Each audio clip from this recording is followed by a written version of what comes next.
Okay, today we're coming to you from Marysville, Ohio.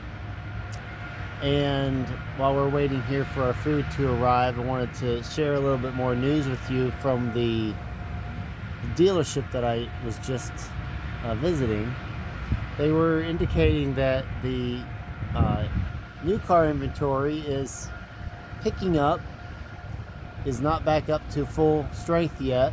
This was a Toyota dealer, but they also have a Ford dealer and some others in the area that they also own in their network. But they were indicating that they are starting to get inventory now, but not quite up to par with before the shortage that is currently underway.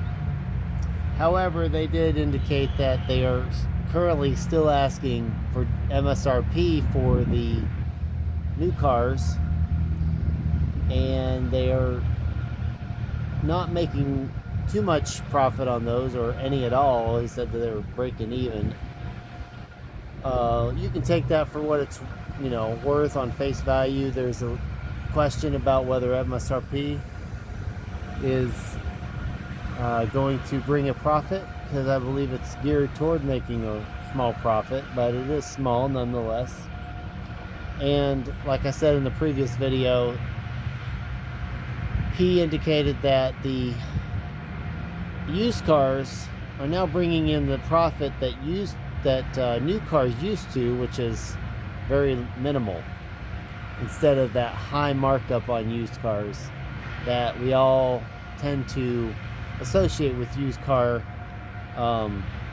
markups. So take that for what it's worth. That's a kind of a word on the street, if you will. Check in again for our next go